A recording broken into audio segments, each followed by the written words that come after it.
마지막 시간인데요. 마음적으로 하여튼 이번에 말씀을 전하면서 가장 많이 부담스럽게 말씀을 좀 전했던 것 같아요. 여러분들한테 좀 이제 따뜻한 말씀을 좀 전해드려야 되는데 예언이다 보니까 때로는 부담스럽기도 하고 그러는데 전하는 저도 되게 많은 부담을 가지면서 전하고 있습니다.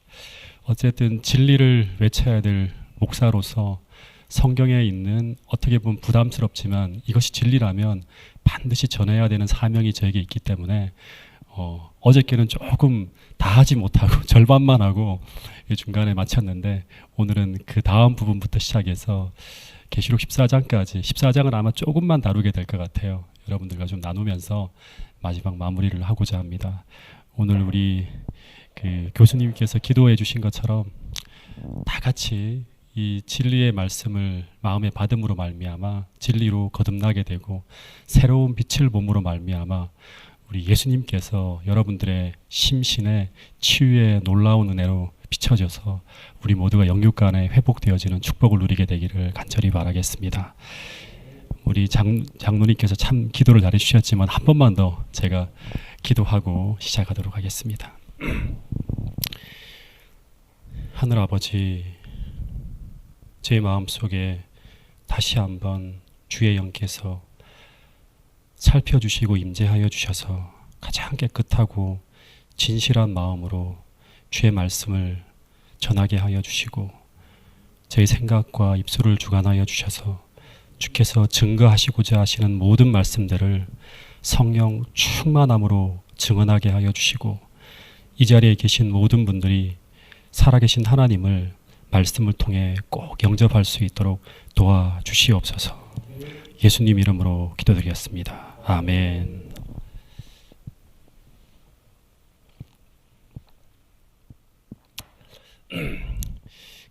이제 제가 계속 생각해야 될 게 뭐냐 그러면 요 한 구절만이 아니에요. 계시록 12장부터 시작해서 14장까지를 전체를 이렇게 쭉 볼 수 있어야 됩니다. 근데 이 종말의 계시의 시작이 무엇인가 하면 또 잊어버렸을까봐 말씀드리지만 계시록 11장 19절부터예요. 그러니까 오늘 제가 하는 말들은요 다 돌아가셔서 한 번 더 그런가 하고 살펴보세요. 이게 그렇게 해서 맞다고 확신되어지면 이 말씀의 빛을 받으시길 바라겠습니다. 이 11장 19절에 보면 이 시작이 하나님께서 이제 요한을 통해서 하늘에 있는 하나님의 성전이 쫙 열리면서 성전 안에 하나님의 언약궤가 보이면서 이제 시작이 돼요. 언약궤가 보이면서 이 언약궤 안에는 하나님의 언약, 즉 십계명, 율법이 담겨 있다고 했습니다. 그래서 이 마지막 선악의 대쟁투의 핵심은 하나님의 율법이에요. 율법. 이게 하나의 어떤 중심 이슈가 되는 걸 끝까지 놓치지 않고 가야 돼요.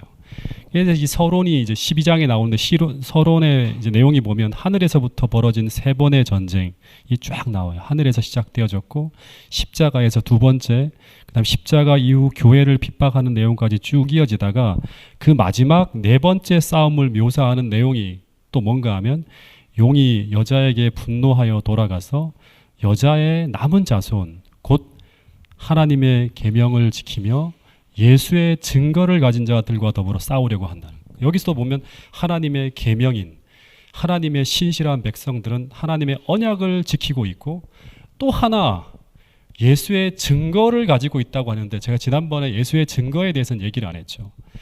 예수의 증거란 무엇일까요? 이걸 어떻게 여러분들에게 쉽게 가르쳐 드릴 수 있을까 고민했는데 이 예수의 증거라고 하는 건 뭐냐 그러면 예수님께서 주신 증거를 받은 거예요. 예. 요한계시록에서는 이것을 무엇이라 이야기하고 있는지를 살펴보면 제일 중요하겠죠. 다른 것보다 요한계시록에 보면 요한계시록 19장 9절부터 10절의 내용에 보면 천사가 내게 말하기를 기록하라 하는 얘기가 나와요. 그래서 이 천사의 이야기를 쭉 듣고 내가 10절에 보면 요한이 그 발 앞에 엎드려서 딱 경배하려고 하니까 이 천사가 요한에게 뭐라고 하는가 하면 나는 너와 및 예수의 증거를 받은 내 형제들과 같이 된 종이니 삼가 그리하지 말고 오직 하나님께 경배하라. 그러면서 예수의 증거는 무엇이다? 대원의 영이다 하는 거예요. 그러니까 요한은 천사에게 경배하려고 하니까 그렇게 하지 말라고 하면서 이 천사도 나도 너와 같이 예수의 증거를 받았다고 하는 거예요. 누구로부터 받았는가 하면 예수님으로부터 받았죠. 예. 그래서 예수의 증거라고 하는 건 예수님으로부터 받은 증거예요. 이 천사도 예수님으로부터 예수의 증거를 받은 내 형제들과 같이 된 종이니 삼가 그리하지 말고 오직 하나님께 경배하라고 하면서 이 예수의 증거는 무엇이라고 하는가 하면 대언의 영이라고 합니다. 그러니까 이 마지막 하나님의 남은 백성들은 하나님의 계명을 지키고 있고 또 하나 뭘 가지고 있어야 된다? 이 예수의 증거를 가지고 있어야 된다. 이 대언의 영이라고 하는 거예요. 이 대언의 영이 뭔가 하면 대언이라고 하는 말을 원어를 보면 헬라어로 프로페티아라고 합니다. 이 예언이에요. 예언. 예언의 말씀, 예언의 은사예요. 그 영이라고 하는 것은 푸뉴마, 성령을 가르치는 거예요. 이것을 직역하면 예언의 성령, 즉 미래의 예언을 가르쳐주기 위해서 임하는 성령이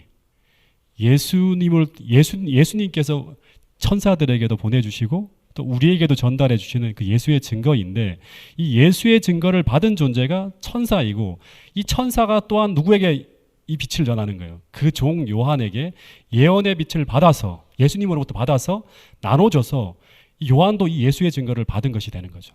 이 이야기가 요한계시록 1장 1절에 보면 나와요. 이렇게 예수 그리스도의 계시라, 이는 하나님이 그에게 주사 반드시 속히 일어날 일을, 반드시 속히 일어날 일이 뭐예요? 예언이죠. 그죠? 이 일을 그 종들에게 보이시려고 그 천사를 그 종 요한에게 보내어 알게 하신 것이라. 그러니까 여기도 예수 그리스도의 계시인 이 요한계시록의 빛을 하나님이 누구에게 주셨어요? 예수님에게 줬고, 예수님이 누구에게 줬다? 천사에게 줬어요. 천사도 나도 예수의 증거를 받았다고 하는 거예요. 그리고 그 종 요한에게 또 주셨대요. 요한은 예수의 증거를 받은 자이죠. 그래서 이 예수의 증거는 요한계시록에서의 의미는 예수님께서 예언의 신을 통해서, 즉 미래에 반드시 속히 될 일을 보여주시는 이 예언의 성령에 주신 예언의 성령의 빛을 주신 거예요. 이게 예수의 증거예요.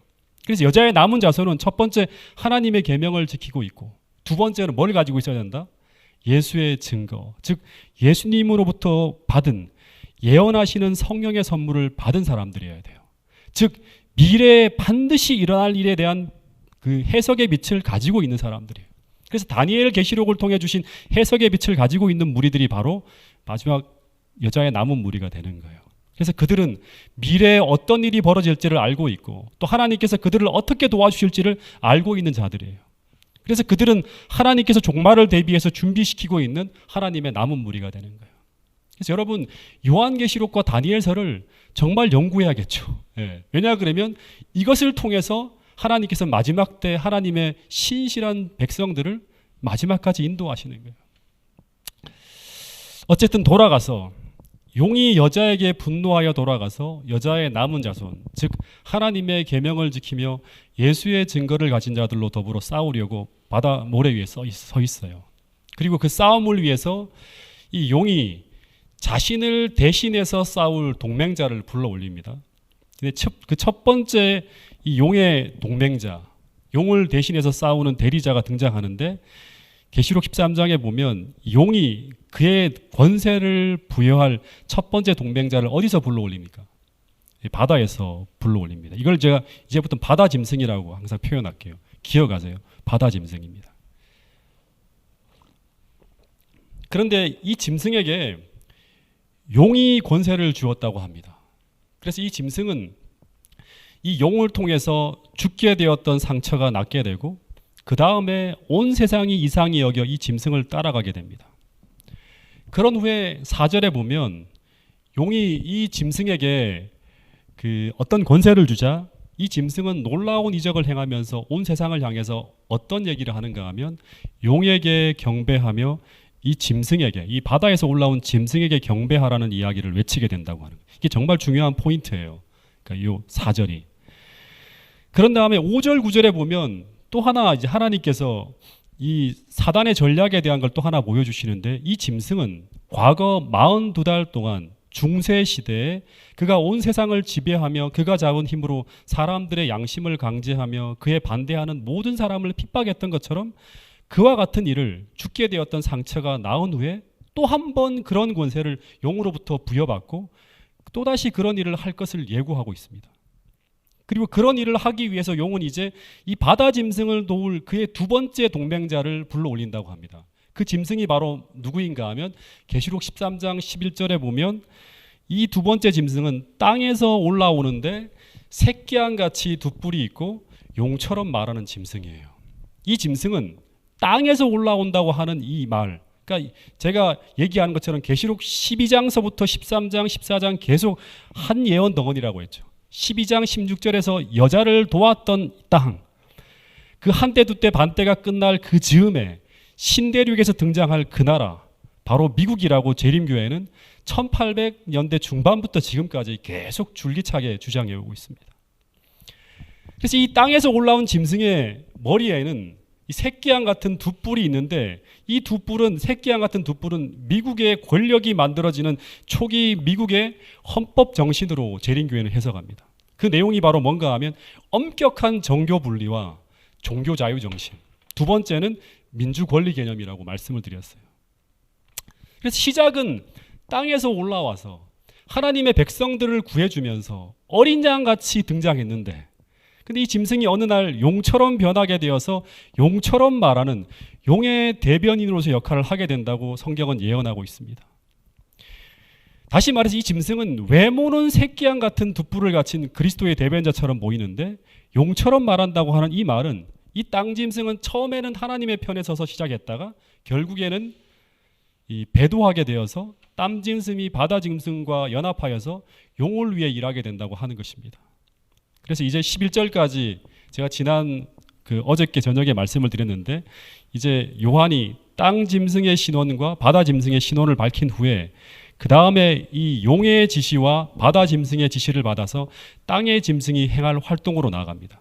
그래서 계시록 13장 12절 이하 나머지 부분은 계시록 12장 17절에 용이 여자에게 분노하여 돌아가서 그 여자의 남은 자손, 곧 하나님의 계명과 예수의 증거를 가진 그 남은 자들에 대한 용의 공격이 어떻게 이루어질지를 묘사하는 내용이 12절 이하부터 시작해서 끝까지 내용이에요. 그러니까 이 내용은 정말 우리가 잘 봐야 될 부분이죠. 이 내용을 잘 봐야지만 그 다음에 계시록 14장이 이해가 돼요. 거기 보면 짐승의 표니, 그 다음에 뭐 바벨론이니 뭐 이런 얘기들이 계속 나오는데, 그 얘기는 13장을 해석해야지만 이해할 수 있는 내용들이에요. 그 14장은 용의 공격에 대한 남은 자들의 반격이라고 할 수 있겠죠. 12절에 보면 저가 먼저 나온 짐승, 바다 짐승의 모든 권세를 행세한다고 합니다. 12절에 보면. 근데 이 말은 이 바다 짐승이 42달 중세 암흑기 동안 행사했던 그 모든 행위를 이제 땅 짐승이 동일한 정신과 동일한 권력으로 행하게 된다고 하는 것인데, 이 말이 무슨 말인가 하면, 미국이라고 하는 나라가 전 세계를 지배하는 슈퍼 파워 국가가 되어서 중세 암흑기 동안 전 세계를 무소불위의 정치, 종교적 권력을 행사했던 그 로마의 모습으로 그 권력을 행사하게 될 것이라고 하는 것이 예언되어져 있는 부분이에요.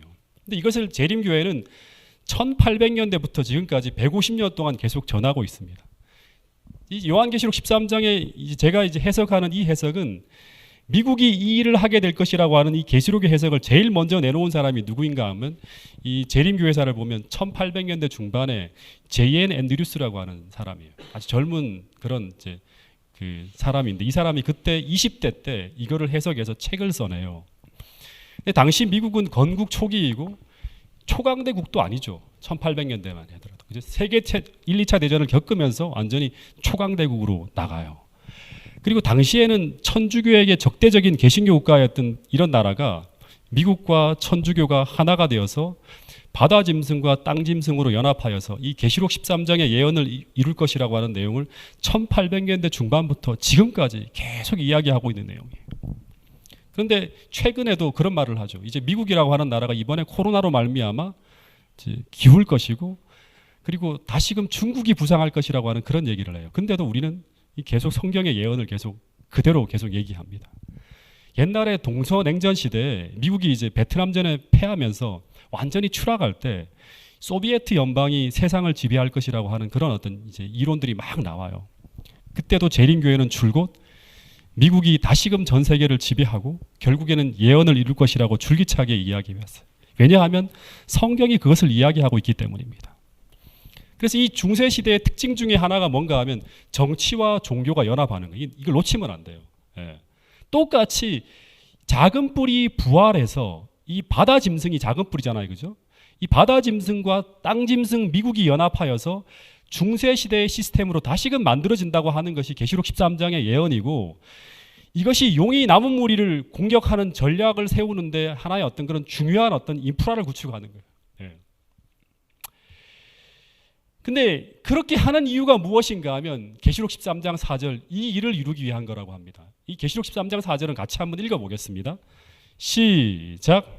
용이 짐승에게 권세를 주므로 용에게 경배하며 짐승에게 경배하여 이르되 누가 이 짐승과 같으냐 누가 능히 이와 더불어 싸우리요 하더라. 네, 결국에는 바다 짐승과 땅 짐승을 동맹시켜서 용이 끌어올리는 이유는 뭔가 하면 이 계시록 13장 4절에 나오는 것처럼 용에게 경배하며 짐승에게 경배하게 하기 위해서 온 세상으로 하여금 그러기 위해서 이 일을 반복한다고 하는 이 일을 한다고 하는 거예요. 12절에도 보면 이 말이 반복되어 나와요. 그가 이 땅에서 올라온 짐승이에요. 먼저 나온 짐승의 모든 권세를 그 앞에 행하고 땅과 땅에 있는 모든 자들에게 처음 짐승에게 경배하게 하니 이 처음 짐승이 뭐냐 그러면 곧 죽게 되었던 상처가 낳은 무엇이다? 바다에서 올라온 짐승이에요. 다니엘 7장으로 들어가면 작은 뿔이죠. 예.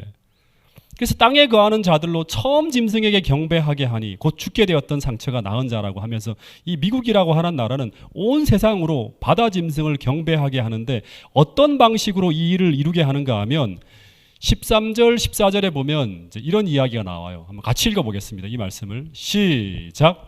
큰 이적을 행하되 심지어 사람들 앞에서 불이 하늘로부터 땅에 내려오게 하고 짐승 앞에서 받은 바 이적을 행함으로 땅에 거하는 자들을 미혹하며 땅에 거하는 자들에게 이르기를 칼에 상하였다가 살아난 짐승을 위하여 우상을 만들라 하더라. 예, 여기서 보면 이 마지막 때 정말 이제 우리가 주의해야 될 게 뭐냐 그러면 엄청난 이적들이 벌어진대요.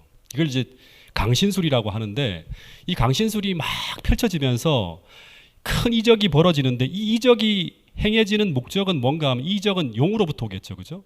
예. 근데 이런 이적이 행해지는 목적은 결국 뭐를 위해서 하는가 하면 이 포인트가 있죠. 뭐를 위해서 하는가 하면 바다 짐승을 위한 우상을 만들기 위한 거라고 하는 거예요. 다시 말하면 짐승의 우상이 세워지는 거예요. 여기서 우리가 정말 중요하게 배워야 될 키워드가 하나 있는데 짐승의 우상이 무엇인가 반드시 알아야 되고요.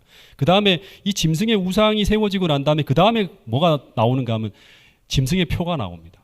그러니까 이 하나하나를 정확하게 우리가 알고 있어야 됩니다. 우상인 무언가 하면 이 우상이라고 하는 단어가 그 헬라어로 에이콘이라고 하는 단어를 써요. 에이콘. 이 에이콘이라고 하는 말은 형상, 이미지, 분신, 복사품 이런 말이에요. 예. 형상, 이미지, 분신, 복사품이에요. 예. 고린도후서 4장 4절, 골로새서 1장 15절에 보면 예수님은 하나님의 에이콘. 다시 말하면 예수님은 하나님의 형상, 예수님은 하나님의 분신, 예수님은 하나님의 똑같은 이미지예요. 복사품이에요. 예. 이 우상이라는 단어는 이미지, 분신, 복사품이라는 의미를 가지고 있는데 성경은 인간을 그리스도의 에이콘, 그리스도의 형상으로 변화시키는 것이 하나님의 목적이에요. 근데 이 에이콘은 반드시 뭐가 있어야 되는가 하면 원형이 있어야 돼요. 그죠? 이 원형이 있음을 암시하는 거예요. 그리고 많은 면에서 그 원형과 일치해야 돼요. 그러니까 복사품이 나오는 거잖아요. 그래서 짐승의 우상은 뭐다? 이렇게 이제 설명을 드리면 짐승의 이미지를 가진 짐승의 복사품, 짐승의 분신과 같은 말이에요. 그래서 이 말은 짐승의 우상을 알려면 뭘 알아야 돼요? 이 짐승이 무엇인지를 알고 있어야 되겠죠. 그러니까 우리가 계시록, 다니엘 계속 공부한 거예요. 이 짐승의 우상이라는 말은 바다 짐승이 어떤 일을 해왔는지를 알아야 돼요. 그리고 똑같이 행동하는 거예요. 바다 짐승이 배도하여서 정치적 세력과 배도한 교회가 연합하여서 하나님의 백성들을 핍박했던 것처럼 똑같이 이 짐승의 우상은 어떤 정치적인 국가의 도움을 받아서 하나님의 백성을 핍박하게 하는 그런 어떤 조직과 단체가 될 것이라고 하는 거예요. 이게 짐승의 우상이에요. 다시 말해서 땅 짐승의 도움을 받아서 하나님의 백성을 핍박하기 위해 조직된 바다 짐승과 동일한 어떤 일을 하게 되는 어떤 종교 단체가 바로 짐승의 우상이 되는 거예요. 이 단체는 첫 번째 바다 짐승처럼 기독교 세력이어야 돼요. 그죠? 네. 둘째, 이 단체는 어떻게 해야 되나? 배도해야겠죠. 네, 배도해야 돼요. 그러면 미국이라고 하는 나라가 개신교 국가였기 때문에 이 개신교회가 타락하게 되는 것. 그래서 이 짐승의 복사품 우상은 바로 바다 짐승이 배도한 기독교의 것처럼 배도한 개신교 단체가 될 것이라고 하는 것이 재림교의 해석입니다. 그래서 개신교회가 바다 짐승과 연합하여서 그 일을 하게 된다고 하는 거예요. 다시 말해서 로마 카톨릭이 배도할 때 그곳에서 종교개혁을 통해 탄생한 개신교회가 다시금 로마 카톨릭과 연합하게 되는 일이 벌어질 것이라고 성경은 지금 예언하고 있는 거예요.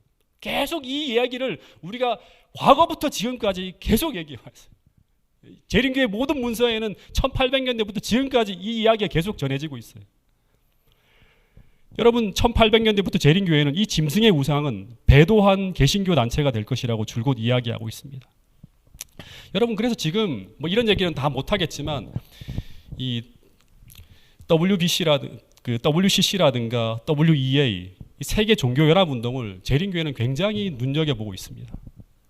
그리고 과거에는 이 로마 카톨릭은 개신교회를 배도한 집단으로 보고 있었어요. 과거에는. 왜냐하면 거기서 배도해서 나갔으니까. 근데 최근에는 계속 뭐라고 부르짖는가 하면 세퍼레이트 브리든, 다시 말하면 분리된 형제들이라고 하는 거예요. 돌아와야 될 형제들이라고 계속 이제 표현하고 있습니다. 그리고 최근에 수많은 언급에서 그 교황은 지금 종교 통합을 외치고 있습니다. 아마 기사를 쳐보시면 이런 얘기들이 무수히 많이 나올 거예요. 뿐만 아니라 개신교 단체는 물론이고 불교와 이슬람까지 넘나들면서 인류 공존을 위해서 진리가 아니라 선행이라는 우리 모두가 공동의 가치로 이렇게 추구하고 있는 그것을 통해서 연합하자고 하는 메시지를 계속 던지고 있습니다. 네.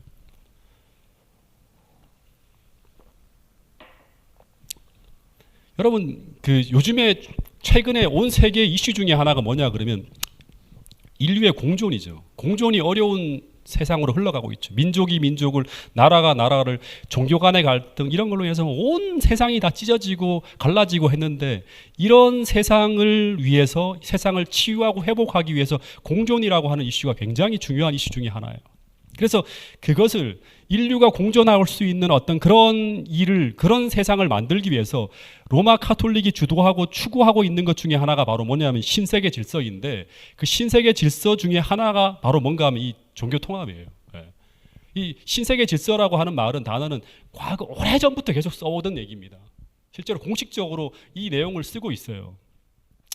그래서 이 연합이 종교 개혁을 통한 연합이 아니라, 원래 개신교회는 종교 개혁을 통해 나왔잖아요. 그죠? 진리를 찾아 나왔잖아요. 근데 종교 개혁을 통한 연합이 아니라 진리를 양보하고 타협하며, 아무리 진리로는 연합이 안 되니까, 그럴 마음이 없으니까 서로 간에 이 진리로는 연합이 안 되니까 진리를 양보하고 그건 내려놓고 공동의 선으로 타협하자고 하는 거예요. 진리를 양보하고 타협하면서 온갖, 과거에 보면 그렇게 해서 타협한 게 뭐예요? 중세시대 때 온갖 우상숭배와 이교적 관습을 다 받아들이는 가운데 연합되어진 것이 바로 중세시대 기독교가 바로 그런 기독교였다고 했죠.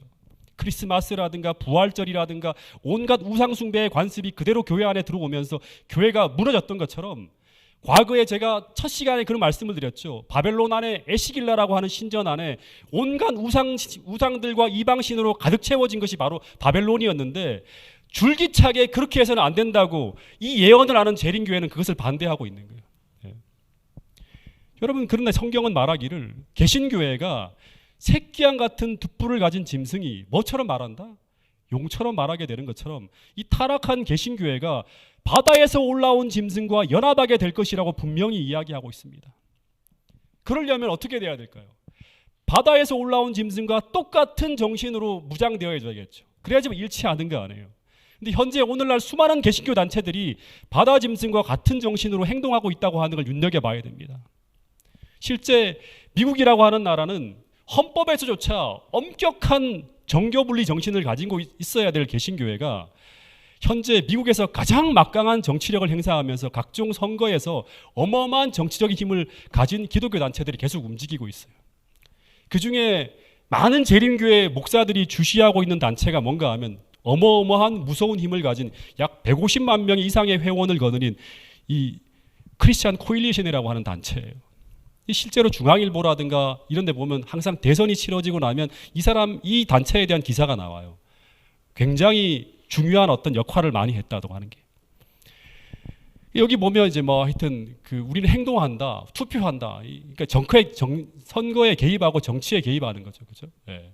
그 다음에 미국을 과거로 돌린다고 하는 이런 거예요. 예. 과거의 미국으로 돌린다고 하는. 이 단체의 최종 목표는 뭔가 하면 과거로 돌린다고 하는 건 뭐냐 그러면 우리하고 비슷하지만 달라요. 기독교 철학이 미국의 국가와 사회를 지배하는 것. 기독교 철학이 미국의 국가와 사회를 지배하는 이런 걸로 다 돌린다고 하는 게 이게 이 크리스천 코일리션의 최종적인 목표예요. 한번 뒤져보세요. 한번. 다시 말해서 미국을 종교 자유 국가가 아닌 기독교 국가로 만드는 것이 그들의 목표입니다. 이것을 조금 더 구체적으로 노골적으로 표현한 구호가 뭔가 하면 10계명을 법제화시키는 거예요. 10계명을 민법화시키는 겁니다. 이것을 어떻게 들으면 참 좋은 의도처럼 보이지만 중세시대 교황 전성기가 바로 유럽을 뭐로 만든 거예요? 기독교 국가로 만든 것의 결과물이에요. 다시 말해서 신앙의 자유를 없애고 믿음과 인간의 양심을 국가 권력이 통제하는 것이 바로 뭔가 하면 중세 교황권 시대예요. 근데 여기에 반대해서 등장한 나라가 미국인데 근데 미국에서도 개신교 단체들이 이런 일을 추구하고 있다는 참으로 아이러니컬한 일이 만들어지고 있는 것이 지금 현재 세계의 흐름이라고 하는 것입니다.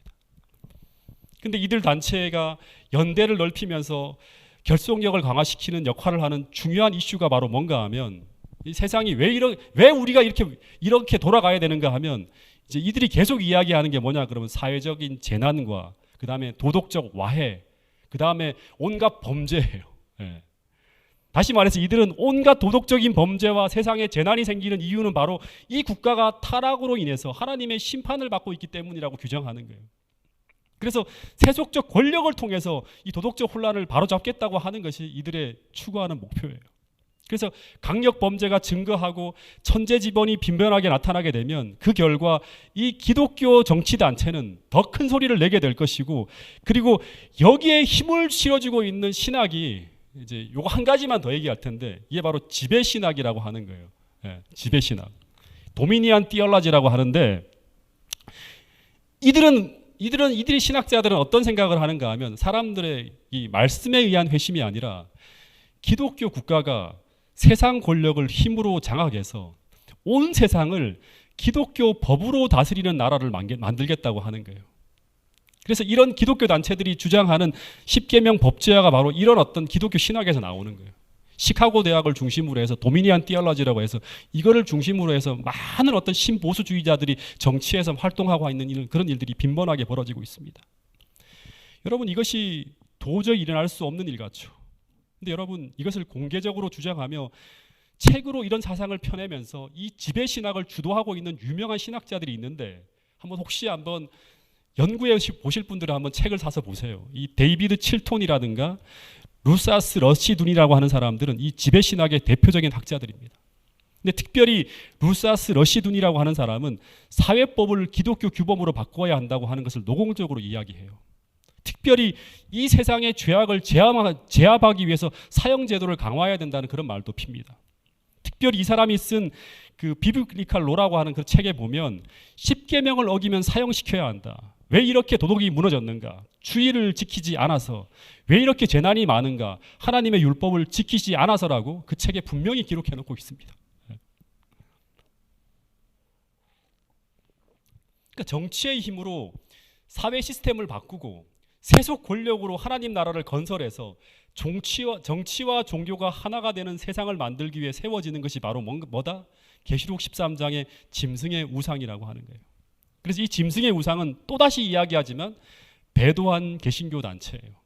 결국 바다 짐승의 복사품, 바다 짐승과 똑같은 정신과 똑같은 모습으로 행동하는 거예요. 예. 그래서 이 노골적으로 말하면 이 바다 짐승의 시녀로 전락하는 게 바로 배도한 개신교 단체가 되는 거예요. 여러분 계시록 17장을 한번 펴보면 계시록 17장을 한번 펴볼게요. 이게 한번 펴보겠습니다. 이 부분은.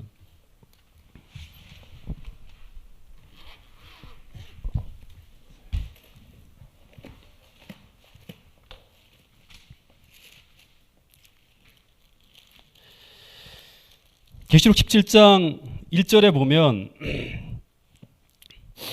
또 7 대접을 가진 7 천사 중 하나가 와서 내게 말하여 이르되 이리로 오라. 많은 무리에 앉은 큰 음녀가 받을 심판을 내게 보이리라. 이 큰 음녀라고 하는 것은 뭐냐 그러면 음녀라고 하는 게 뭐죠?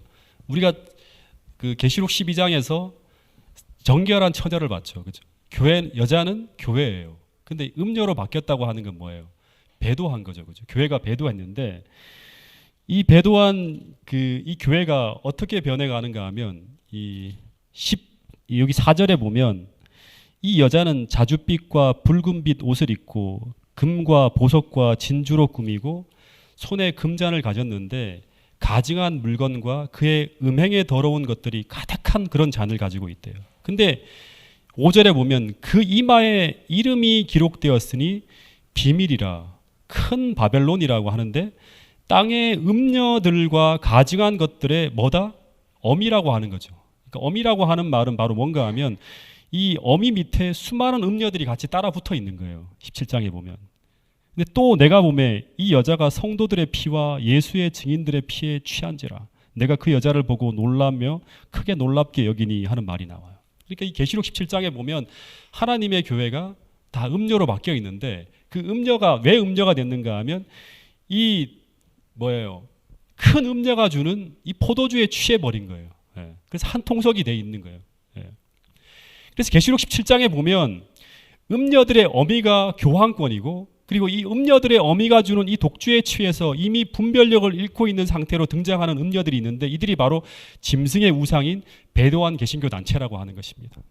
그래서 이 바다 짐승과 땅 짐승이 연합하고 짐승의 우상이 세워지게 되면 이제 세계 역사는 이제 종말로 가는 거예요. 근데 이 진리를 왜곡하고 이런 일을 주장할 때 이것이 옳은 것이고 이것이 주님의 뜻이라고 하는 힘을 실어주기 위해서 온 세상을 속이기 위해서 용은 또다시 바다 짐승과 땀 짐승에게 그가 쓸 수 있는 모든 능력과 힘을 남김없이 쏟아 부어주게 되는데 그게 바로 뭔가 하면 강신술이라고 하는 거예요. 강신술. 자, 이 구절을 한 번 더 읽어보겠습니다. 요한계시록 13장 13절 14절 말씀을 한 번 더 읽어보겠습니다. 시작.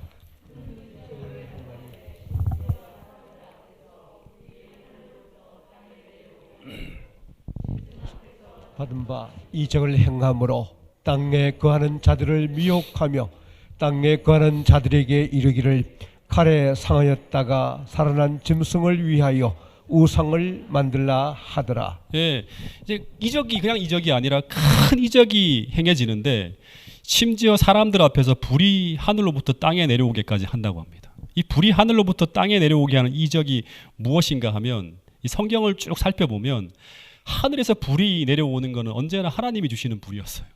한 번도 사단이나 마귀가 흉내낼 수 없는 것이었어요. 실제로 성경에 보면 아벨의 제단에 불이 내려왔죠.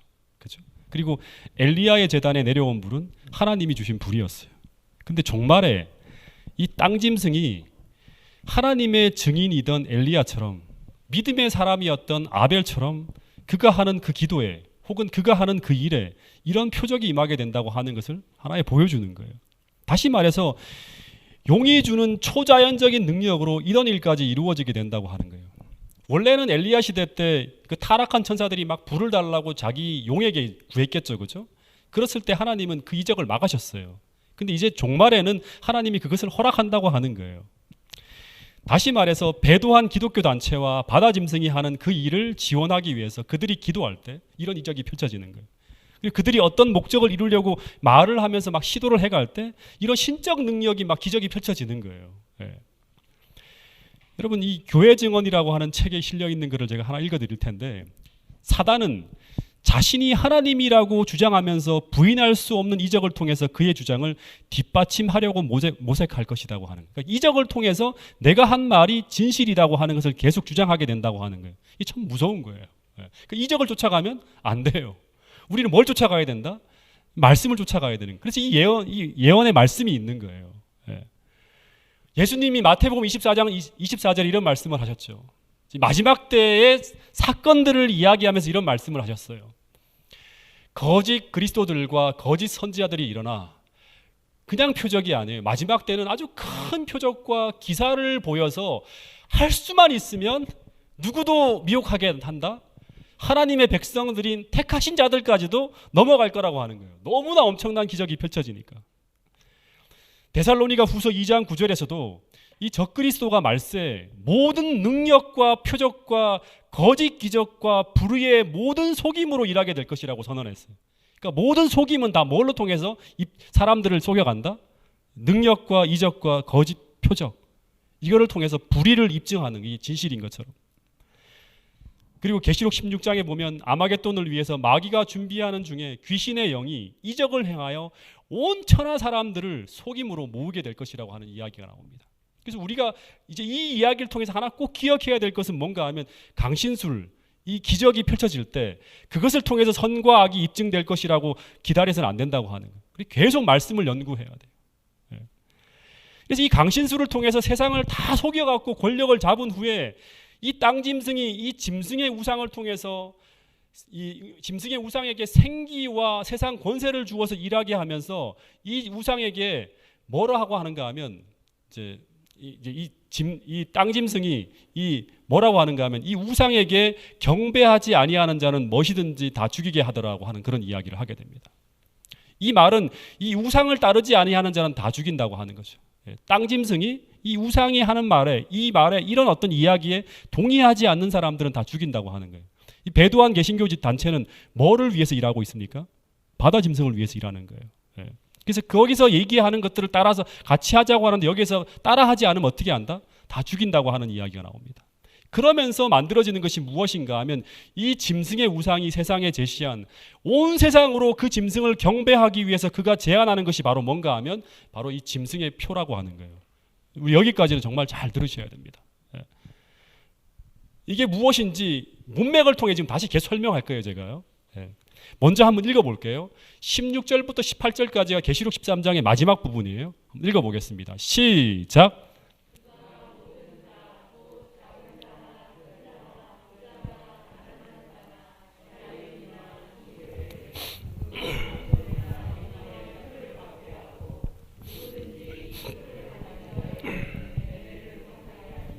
이 표는 곧 짐승의 이름이나 그 이름의 수라. 지혜가 여기 있으니 총명한 자는 그 짐승의 수를 세어보라. 그것은 사람의 수니 그의 수는 666이니라. 예. 그러니까 이 짐승의 우상이 세워지고 나면 그 다음에 이 짐승의 우상을 통해서 하게 되는 일이 뭔가 하면 이 짐승의 표를 온 세상에 강요하는 거예요. 다시 한번 이야기할게요. 계시록 13장의 큰 흐름을 보면 처음에 이 용이 자기의 뜻을 이루기 위해 하나님의 남은 백성들을 핍박하기 위해서 공격하기 위해서 어떻게 한다? 바다 짐승과 땀 짐승을 들어 올린다고 하는 거예요. 세워요. 그리고 이 두 짐승을 연합하게 합니다. 그래서 중세 시대로 돌아가게 해요. 그런 다음에 큰 이적과 막 이런 걸 펼치면서 짐승의 우상이 이 땅 짐승에 의해서 세워지게 됩니다. 이 짐승의 우상이라고 하는 건 뭐냐 그러면 짐승의 복사품이라고 했죠. 똑같은 정신과 똑같은 행동을 하게 되는 거예요. 제가 지금 그렇게 흘러가고 있는 거를 여러 가지 예화를 통해서 지금 흐름을 통해 말씀을 드렸어요. 배도한 개신교 단체라고 했죠.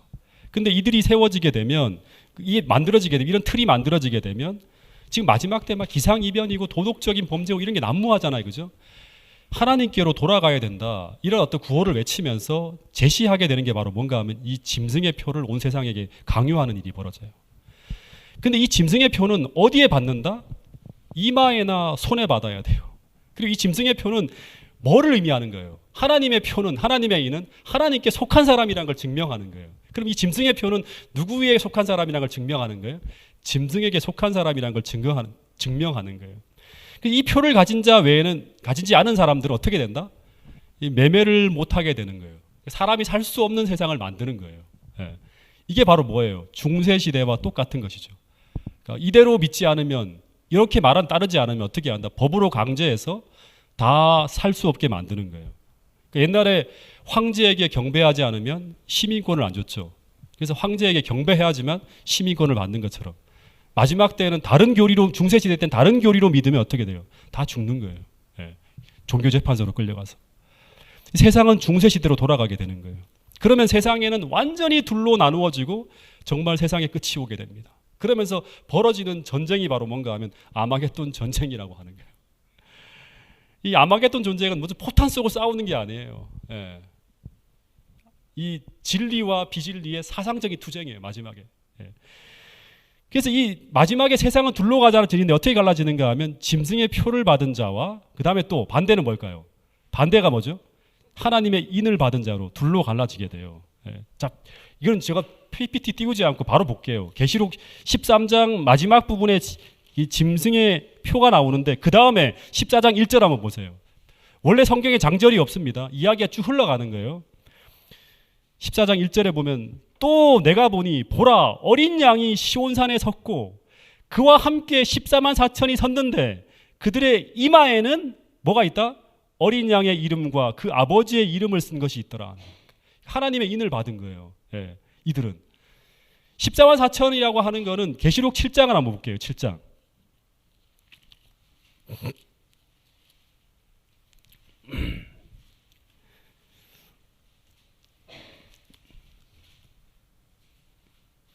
(1절부터) 보면 이제 막 네 천사가 땅의 사방에 바람을 막 불려고 하는데 바람을 못 불게 막고 있어요.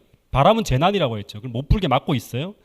그랬더니 2절에 보니까 또 봄에 다른 천사가 살아계신 하나님의 인을 가지고 해 돋는 데서부터 올라와서 땅과 바다를 해롭게 할 권세를 받은 네 천사를 향하여 큰 소리로 외쳐 이르되 우리가 우리 하나님의 종들의 이마에 인치기까지 땅이나 바다나 나무들을 해하지 말라 하더라.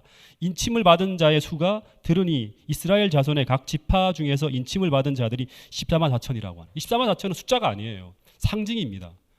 뭐의 상징인가? 하나님의 인 맞은 자들의 상징이에요. 그러니까 이 계시록의 흐름을 보면 마지막 때 남은 무리는 어떤 사람들이다? 인을 받은 사람들이에요. 14만 4천이라고 하는 거죠. 그러니까 마지막 때 벌어지는 이 엄청난 환란 속에서도 짐승의 표를 받지 않은 사람들이에요. 그 사람들은 누구만이 받지 않을 수 있다? 하나님의 인을 받은 사람만이 받지 않는다고 하는 거예요. 그래서 마지막 때 세상은 둘로 나누어진다. 짐승의 표를 받은 자와 하나님의 인을 받은 자로 나눠지는데 계시록 13장은 짐승의 표를 강요하는 것으로 끝이 나요. 예. 그래서 이 짐승의 표는 하나님의 인에 반대되어 등장하는 거예요. 꼭 기억을 해야 돼요. 이 짐승의 표가 무엇인가? 우리가 이걸 가지고 많은 연구를 해야 되는데 첫 번째 하나는 뭐다? 이 마지막 시대에 하나님께서 당신의 백성의 이마에 인을 치고 있는 걸 볼 수 있어요. 인침이라고 하는 것은 뭐냐 그러면 참 그리스도인의 증표와 상징이라고 하는 거예요. 기억해야 돼요. 여자의 남은 무리는 하나님의 계명을 가지고 지키고 있어야 되고 또 하나는 예수의 증거를 가지고 있어야 된다는데 예수의 증거라고 하는 건 뭐냐 그러면 성령 하나님께서 끝없이 진실하게 말씀대로 살고자 하고 종교개혁을 하려고 하고 하나님을 사랑해서 뜻대로 살고자 하는 사람들에게 계속해서 진리의 성령께서 가르쳐 주잖아요. 어떻게 살아야 될지를. 그 가르쳐 주시는 빛을 가지고 마지막 때 속히 될 일, 이 예언에 대한 확실한 빛을 가지고 살아가는 사람들이에요. 그러니까 다니엘과 계시록을 통해서 해석할 수 있는 끝없는 빛을 받고 그 빛대로 살고 있는 사람들이라고 할 수 있겠죠. 근데 이 짐승의 표는 1차적으로 하나님의 인에 대비되어 나타나는 모조품인데 모조품 인이죠. 그죠? 그래서 이 짐승의 표는 참 그리스도인의 증표와 상징처럼 진짜 짐승에 소유된 자라고 하는 것을 이렇게 딱 낙인시키는 거예요. 그러니까 날마다 하나님의 뜻에 반대되어 살아가고 있는 사람들. 이 교회 안에 그리스도인이라고 하지만 끝없이 사단의 정신 속에 살아가고 있는 사람, 늘 성령을 배반하고 하나님의 어떤 그런 양심에 들려주는 소리를 거부하고 살아가는 사람들은 어떻게 될까요? 나중에는 짐승의 사상을 계속 받아서 어떻게 될까요? 짐승의 정신에 동화되게 있겠죠. 그리고 늘 짐승이 주는 그 어떤 그것을 거부할 수 없겠죠. 그 사람들은 결국에는 짐승의 표를 받게 되고 결국에는 어떻게 된다? 이 두 무리로 날라질 때 하나님께 속한 무리가 아닌 무리가 되는 거죠. 누가 이 짐승의 표를 받는가? 계시록 13장을 쭉 읽어보면 짐승의 표를 받는 사람들은 짐승을 경배하라고 하는 이 명령에 따라가는 자들에게 주어지는 이 짐승에 대한 충성의 표와 같은 것이 바로 짐승의 표예요. 그죠? 근데 이 짐승에 경배하지 아니하고 하나님께 충성하며 하나님께 경배하는 자들에게는 하나님의 인이 주어집니다. 근데 이 짐승의 표는 어디에 받는다? 손과 이마에. 이게 중요합니다.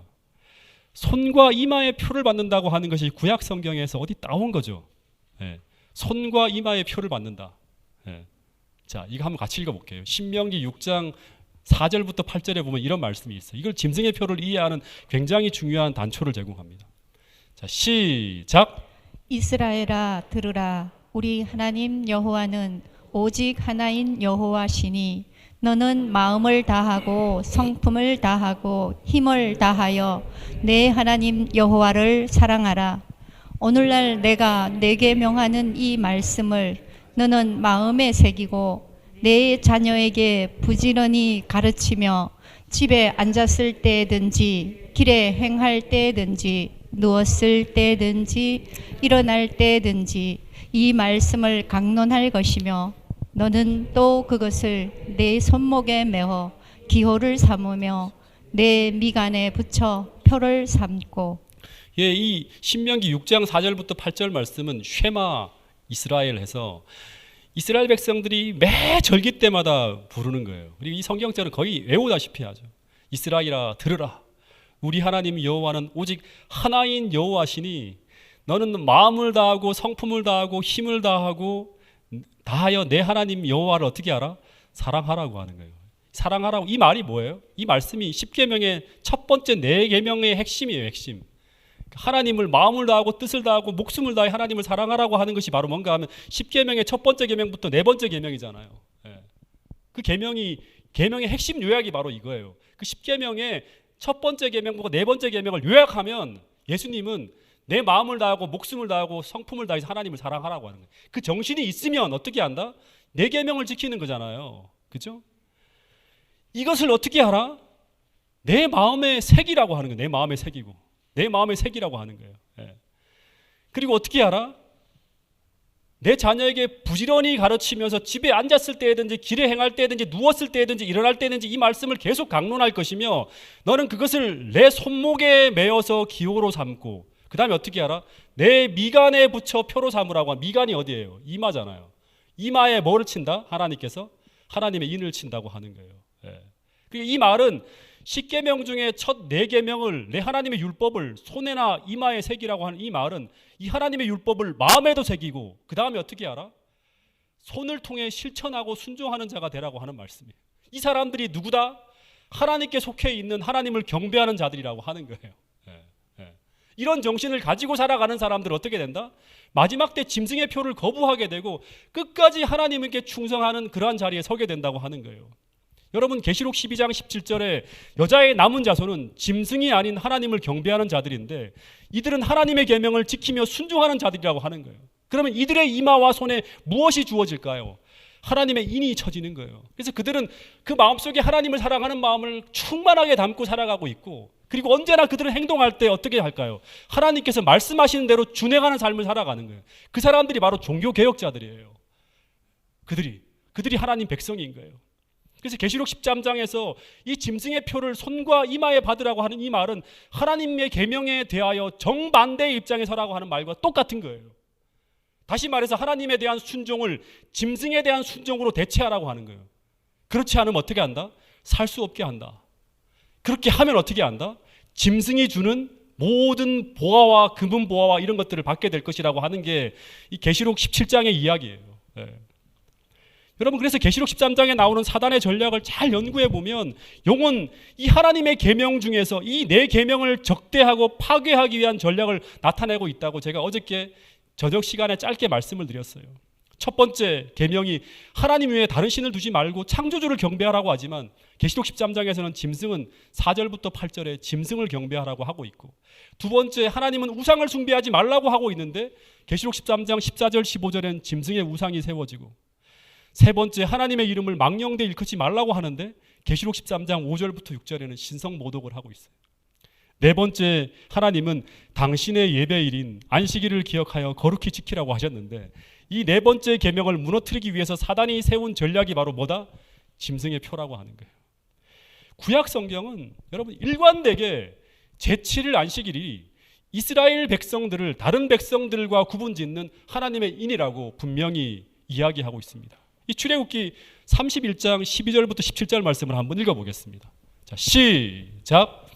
이같이 이스라엘 자손이 안식일을 지켜서 그것으로 대대로 영영한 언약을 삼을 것이니 이는 나와 이스라엘 자손 사이에 영원한 표징이며 나 여호와가 엿새 동안에 천지를 창조하고 일곱째 날에 일을 마치고 쉬었음이니라 하라. 여호와께서 시내산 위에서 모세에게 이르시기를 마치신 때에 증거판 둘을 모세에게 주시니 이는 돌판이요 하나님이 친히 쓰신 것이더라. 예, 여기 보니까 이제 이 십계명이 다시금 이제 십계명이 끝나고 난 다음에 하나님께서 말씀하시기를 뭐라고 하는가 하면 안식일을 지켜서 그것으로 대대 영원한 언약으로 삼을 것이며 이는 나와 이스라엘 자손 사이에 영원한 표징이라고 바뀌어질 수 없는 거예요. 왜 그런가 하면 하나님께서 이 날을 주실 때 엿새 동안에 천지를 창조하고 일곱째 날에 마치고 쉬었기 때문이라고 하는 거예요. 그리고 여호와께서 시내산 위에 모세에게 이르시기를 마치실 때 증거판 둘을 모세에게 주시니 이는 돌판이요. 그 다음에 또 나오는 게 뭐냐 그러면 하나님께서 친히 쓰셨다고 하는 거예요. 하나님이 친히 쓰셨는데 하나님이 친히 쓰셔야지 변경이 되는 거죠. 변경하려고 그러면 하나님이 또 쓰셔야 돼요. 근데 그런 말이 없어요, 성경에는. 예. 그래서 이게 영원한 표징이라고 하는 거예요. 잠깐 부연 설명을 하면 하나님이 일이라고 하는 제도가 성경에 보면 딱 세 가지가 나옵니다. 첫 번째 하나는 뭔가 하면 창세기 17장 11절에 아브라함과 하나님이 언약을 맺을 때 이 할례가 나와 너희 사이의 언약의 표징이라고 하는 말이 나와요. 이게 구약의 할례 의식이 하나님과 이스라엘 백성들 사이의 표징이었어요. 근데 신약에 와서 이 제도가 폐지되어지고 이것이 무엇으로 이 표를 대체하고 있나요? 신약에 가면 바로 베드로전서 3장 21절에 보면 뭐라고 하는가 하면 물은 그리스도 예수의 부활하심으로 말미암아 이제 너희를 구원하는 편이 곧 침례라고 하면서 구약에 있는 할례가 신약에는 이 구원받은 하나님의 백성의 표로서 침례라고 하는 것이 대체됐다고 하는 걸 이제 설명하고 있어요. 근데 구약과 신약 시대 전체에 걸쳐서 변함없이 폐지됨 없이 항상 하나님 백성의 표로 말하고 있는 것이 뭔가 하면 이게 안식일이에요. 안식일. 여러분 제가 이제 조금만 더 부연 설명을 좀 하면 이제 에스겔서에도 나와 있고 계속 나와 있죠, 그렇죠? 우리가 항상 이제 그리스도인은 특별히 이제 개신교인들, 하나님을 정말 사랑하는 사람은 우리가 무엇을 할 때 항상 뭐를 살펴보는가 하면 예수님이라면 어떻게 하셨을까를 생각합니다. 예수님이 안식일을 안 지키셨으면 우리는 지키지 말아야 돼요. 근데 누가복음 4장 16절에 보면 예수님께서 늘 하시던 대로 안식일마다 회당에 들어가셨다고 하는 이 기록이 있습니다. 그리고 또 하나 사도행전에 보면 이제 정말 중요한 게 뭐냐 그러면 예수님의 가르침을 따라 살았던 사도들이 사도행전에 어떻게 했을까를 우리 살펴요. 그래서 교회론에 대입시켜요. 저가 꿈꾸는 교회도 뭐냐 언제나 사도행전적 교회를 다시금 실현하는 거예요. 초대교회로 돌아가야 되는 거예요. 우리가 사도행전에 예수님의 그 말씀을 지키고 따랐던 사도들이 어떻게 했는가를 살펴보면 전부 다 안식일마다 수도 없이 안식일에 회당에 들어가서 말씀을 전하고 다음 안식일마다 계속 사도들이 안식일을 지켰던 얘기가 나와요. 심지어 사도행전 16장에 보면 사도 바울이 빌립보에서 이제 복음을 전할 때 거기 회당이 없어요. 회당이 없단 말이에요. 회당이 없는데 어떻게 하는가 하면 문 밖 강가에 가서 기도처가 있는지를 찾아서 예배드리는 모습이 나옵니다. 정말 정직하게 우리가 성경을 봐야 돼요. 심지어 사람들은 안식일이 주님 돌아가심으로 폐지됐다고 하는데 누가복음 23장 54절 56절에 보면 예수님이 돌아가셨을 때예요. 예수님이 금요일 오후 3시에 돌아가셨죠. 이날은 준비일이요. 예비일이란 말이에요. 금요일 오후 3시에. 안식일이 거의 다 되었어요. 돌아가서 향품과 향유를 준비하더라. 향품과 향유를 준비했는데 준비하면 예수님이 돌아가셨으면 어떻게 해야 돼요? 장례를 치러야죠. 예수님이 얼마나 중요한 분이에요. 그분이 아직 장례를 치르지 못하고 향품과 향유를 뿌리지 못하고 무덤에 넣으면 안 돼요. 왜냐 그럼 너무너무 우리에게 중요한 분이니까. 근데 안식일이 딱 되니까 어떻게 해요? 이 제자들이 계명을 따라 안식일에 쉬었다고 하는 거예요. 예수님이 돌아가심으로 말미암아 안식일이 폐지됐다고 하면 이런 말이 나오면 안 돼요. 복음서에 기록이 되면 안 돼요. 그래서 안식일 다 지나고 난 다음에 이 여자들이 어떻게 합니까? 일요일 날 새벽에 바로 무덤으로 달려가서 예수님을 장사하려고 갔더니 주님이 부활하고 없는 거예요. 예. 여러분 그리고 난 후 예수님이 감람산에서 미래의 예루살렘 멸망을 내다보면서 AD 79년에 멸망하잖아요. 그때 내다보면서 제자들에게 이런 말을 해요. 얘들아 기도하라고. 그날 멸망하는 때를 대비해서. 근데 그날이 어떻게 되지 말라? 겨울이나 안식일이 되지 않도록 어떻게 하라? 기도하라고 하는 거예요. 여러분 너무나 명명백백하지 않습니까? 그래서 이분이 이제 한성호 목사님이라고 하는 분인데요. 이분이 은퇴하신 목사님이세요. 이분은 재림교인 아니세요. 재림교회 목사님이 아니시고 장로교에서 신학을 공부하시고 성결교에서도 신학을 또 공부하신 분이 아마 인터넷을 뒤져보면 이분이 나와요. 굉장히 존경받는 분이에요. 개신교에서. 근데 이분이 이제 2006년도에 보니까 그 버지니아 한인 기독교 축구 리그를 창설하면서 축구를 통해서 막 선교를 하는 그러한 활동들이 기사에 실린 걸 봤어요. 근데 이분이 평생 교회를 개척하시고 정말 검소하고 신실하게 목회하시다가 명예롭게 은퇴하신 이 훌륭한 목사님이 2012년도에 미국 4대 일간지에다가 이제 한국일보가 아마 그에도 냈죠, 그죠? 7주 동안 교회를 바로 세우기를 하신다고 하면서 이런 글을 내어서 굉장히 큰 논란이 일어났어요. 평생 명예롭게 살다가 은퇴하셨기 때문에 그 교단에서 존경받으면서 편하게 살 수 있는데 양심의 소리를 외면할 수 없어서 사제를 털어갔고요. 이런 글을 미주 4대 일간지에 한국에서도 나중에 4대 일간지에 계속 큰 광고면에다 실어서 안식일 회복 운동을 일으키자는 글을 계속 올리셔서 굉장히 많은 논란이 일어났어요. 이분이 쓴 글을 보면 지금 이게 저희 재림교회하고 하나 연관 없는 분이에요. 이분이 이렇게 이걸 터뜨리신 거예요. 안식일 거론이 왜 이단인가? 안식일을 기억하여 거룩히 지키라는 계명은 성경에도 있고 찬송가 뒷면에도 이제 성경에도 있고 하는데 거의 강조된 적이 없다고 하는 거예요. 그러면서 뭐 그 무슨 더 증거가 필요한가 하면서 글을 세세하게 실어서 지금의 일요일 예배는 토요일 예배를 힘으로 변개시킨 로마 황제의 작품이고 주일은 안식일을 인위적으로 변개시킨 로마 교회청의 십계명이라고 하는 걸 막 쭉 썼어요. 지금 제가 지난 시간 다니엘 7장에 하는 얘기들을 쭉 다 적어 놓은 거예요. 그러면서 이분이 계속 광고를 내는 그러한 글들이 올라왔어요. 그래서 이분을 통해서 많은 개신교회 목사들이 그 안식일 개혁 운동을 일으키는 어떤 무리 속에 같이 움직이는 분들이 계세요.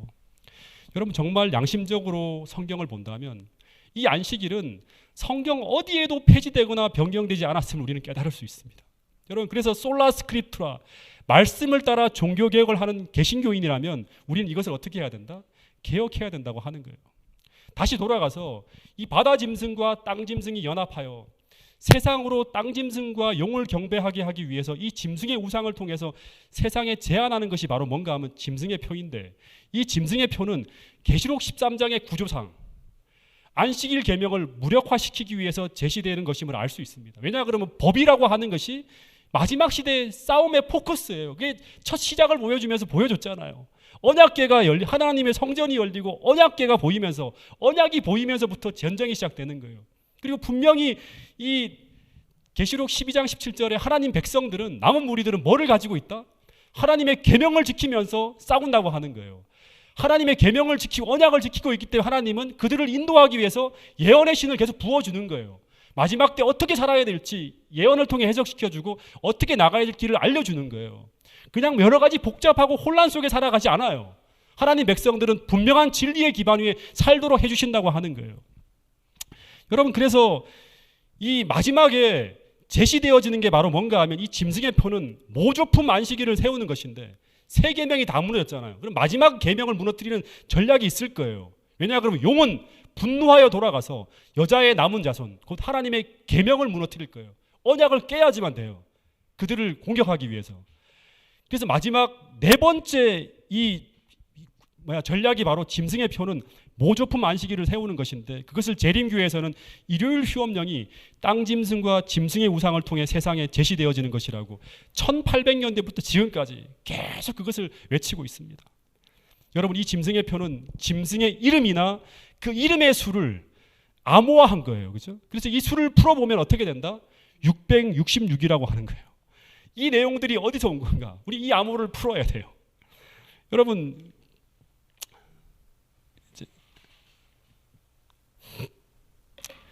여기 짐승의 이름이라고 하는 말이 나오는데 이름이라고 하는 단어를 이걸 다 공부할 수는 없고요. 그냥 제가 결론적으로 말씀드리면 성서적 의미는요, 권위라든가 그분의 품성을 의미하는 거예요. 그래서 이 표는 짐승의 권위라고 해도 전혀 문제가 없다고 합니다. 그러니까 짐승의 이름이라고 했어요. 이 표는 그러니까 짐승의 권위로서 뭔가 제시되어지는 거예요. 또 하나 확인할 수 있는 또 한 가지는 이것은 바로 사람의 이름을 표시하는 사람의 수라고 해요. 그러니까 이게 하나님이 주신 게 아니라 인본주의적인 어떤 그런 것들을 담고 있는 거예요. 사람이 만들어낸 거라고 하는 거예요. 그래서 여기에서 지혜가 필요하다고 합니다. 총명한 사람은 그 짐승을 가리키는 숫자를 풀이해보라. 그 숫자는 사람의 이름을 표시하는 것으로서 그 수는 666이라고 하는 거예요.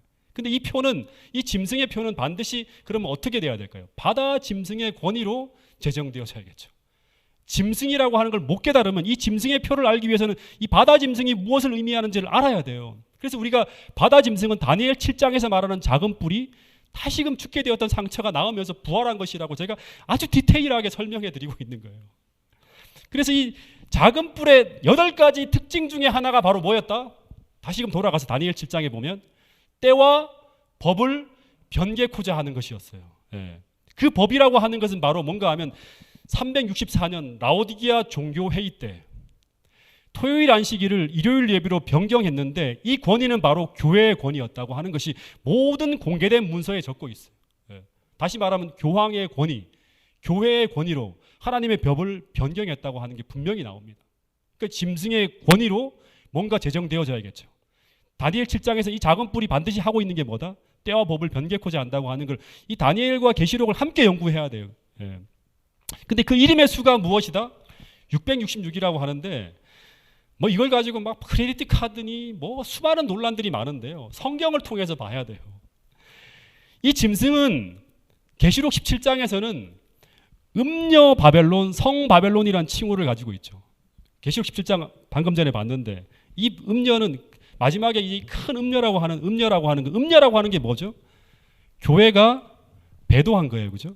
교회가 배도했는데 이 큰 음녀는 성 바벨론이라는 칭호로 표현되어지고 있어요.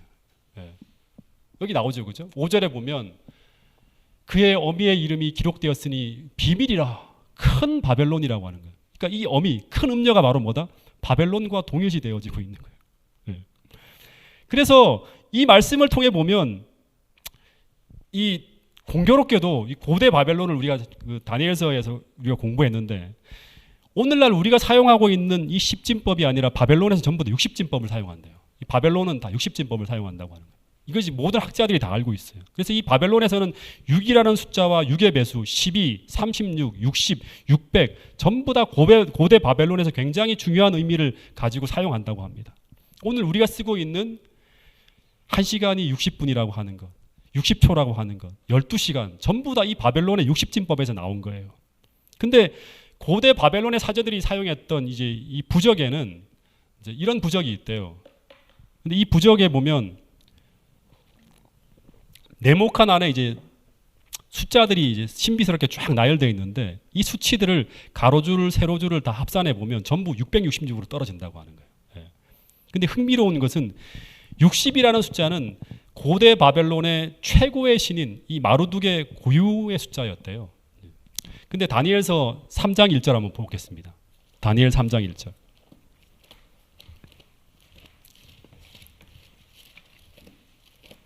거의 끝났습니다. 조금만 더 참아주세요. 3장 1절에 보면 이런 말씀이 있습니다. 자, 읽어볼까요? 같이 시작. 느부갓네살 왕이 금으로 신상을 만들었으니 높이는 얼마다? 60규빗이고 넓이는 얼마다? 6규빗이라고 하는 거예요. 그러니까 이 규역이 전부 다 66 이렇게 나오고 있어요. 그러니까 이 신들의 이게 왜 이렇게 신상을 세우는가 하면 이 규격은 전부 다 신들을 상징하는 숫자였기 때문에 그렇게 다 만드는 거예요. 그 규격에 맞추어서. 근데 요한계시록에서는 계속 어떤 숫자가 나오죠? 7이에요. 7. 7이라는 숫자가 지배적입니다. 7 영, 7 별, 7 교회, 7 인, 7 나팔.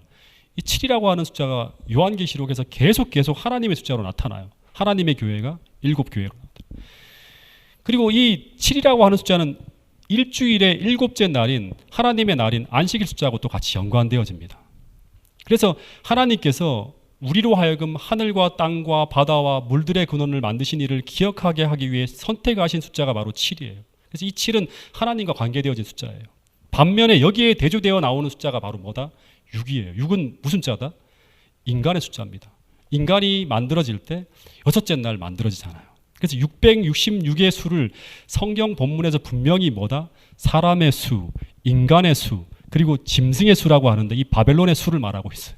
이 바벨론이라고 하는 것은 계시록 17장에 보니까 음녀 바벨론과 같이 연관되어지는 걸 볼 수 있습니다. 그래서 이 짐승의 표는 하나님을 대체하고 짐승과 용의 경배를 받기 위해서 사람이 만든 인본주의적인 제도, 짐승의 권위로 세워진 제도를 말할 수 있는 거예요. 그게 바로 뭔가 하면 제가 또다시 말하지만 짐승의 권위로 세워진 이 법, 때와 법을 변개코자 할 것이라고 했고 그것은 바로 일요일이라고 했죠.